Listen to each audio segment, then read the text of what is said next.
You want to know more? Hey, you better watch this video now. Please click like, share, subscribe, and notification. I know and fully understand that most of you do not look at details when you go out, but women are the complete opposite. So, when you go out, be creative about the details and choices you make. Choose where you plan to go carefully. Dress well, have clean clothes on, smell good, and have breath mints on you. Your place and your car should be clean. Cleanliness is important since it gives women one less thing to be distracted by. It also shows them that you have put thought, time, and energy into creating an event for them. Take the time to look great. Your appearance is important, not because others really care about what you look like, but because you act your best when you feel good about how you present yourself to the world. Women are motivated either by the possibilities of your offer or by the perceived necessity of making a move. When talking to a potential thinker, you must stress to her the exciting benefits of making a move. When persuading a woman who is a necessity thinker, stress the penalties of not changing. Women are this way because of self-interest. They sort things out internally or externally, out of concern for others. In some, it is extreme. In most, it is much more subtle. Analyze the way she talks and decide whether she sorts internally or externally. If she is an internal sorter, appeal to her self-interest. If she is an external sorter, stress the benefits that are around her. There are some women who care very deeply about what others think, while there are others who could care less. I have learned that this is called field dependence versus field independence. To a field-dependent woman, stress how much you will appreciate her going along with you. To a field-independent woman, emphasize how she must take a larger role and make bold decisions. As we develop, many of you attempt to create a reality that you are in an untouchable box. You learn, later on in life, however, that this was only an illusion. You believed yourself genetically gifted and thought that you did not require training as much as others did in your field.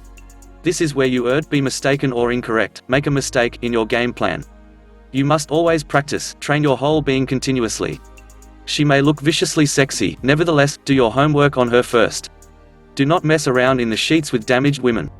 She may be significantly elevated in the wild sex department, but in the long run, you are going to get stuck carrying the baggage, or worse, you may lose yourself.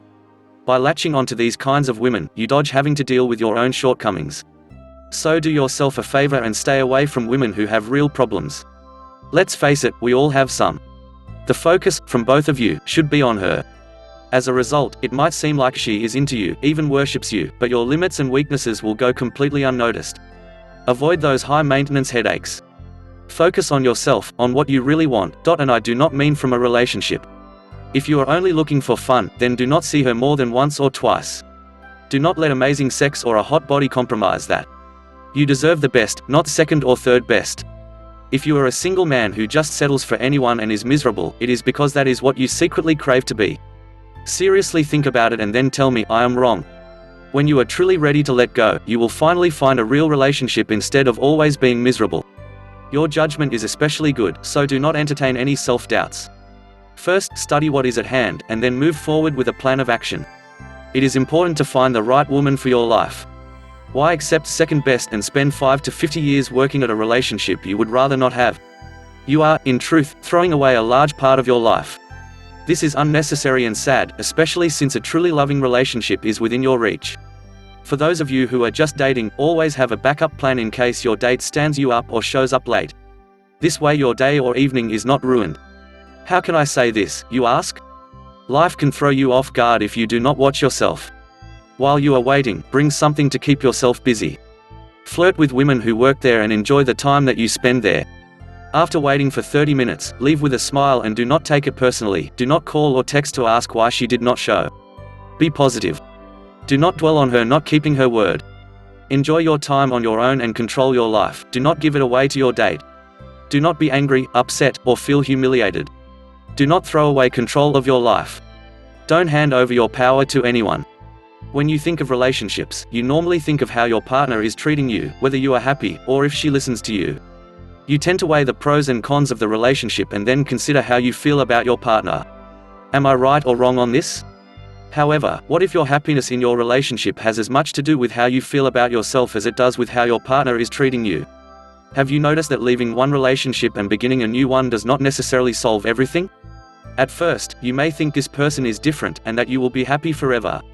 The honeymoon feelings can last anywhere from 3 months to 3 years, but eventually, problems crop up again. The kicker is that you take yourself with you wherever you go. This includes your own baggage and self-esteem issues, and you can be sure that how you are feeling about yourself will affect how you see your partner. Here are 3 ways you could be sabotaging your relationship because of self-esteem issues. 1. Your self-esteem is an indication of what you feel you deserve in a loving relationship. You know that, intellectually, you deserve to be loved and cherished. However, the unconscious mind is powerful, and if unconsciously you have feelings of inadequacy, insecurity, or failure, you can sabotage a loving relationship without even realizing it, until it is too late. For example, if on some subconscious level you feel that you do not really deserve happiness, you could think that your partner is too good for you and fear that one day she will figure this out and leave. You may handle this insecurity by provoking fights with her, challenging and threatening her until she does leave. Then you will say to yourself, "You see? I knew she would leave me."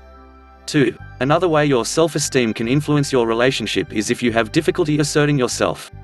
You may be afraid of confrontation, and see all discussions as replays of traumatic conflicts you experienced in your childhood, so you avoid and minimize conflict, never resolving the issues. Over time, these unresolved issues fester and become resentments, which lead to feelings of detachment and a lack of intimacy in the relationship. 3. Maybe low self-esteem affects your tolerance level.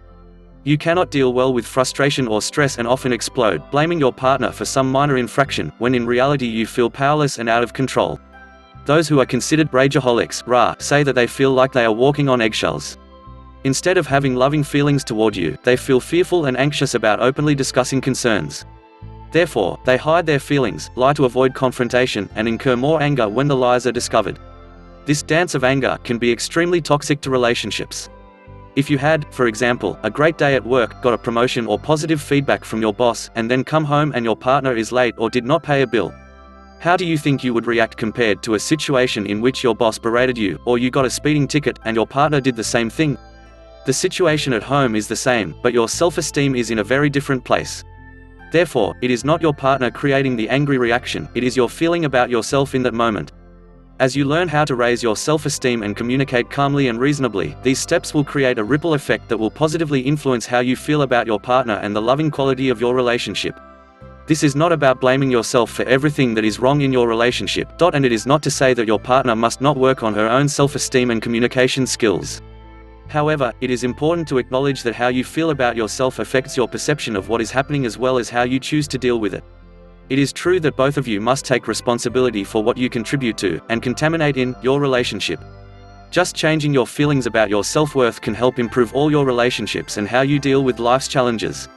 The excerpt is taken from Jake Hollow's Guide on How to Persuade Women / Revised Female Edition. So for more detail, pick up the book. Thank you for watching. Like and comment. And please subscribe. See you in the next video. Analyze. Thank you for your support. We encourage you to share. Video directed by myself, Gino DiCaprio.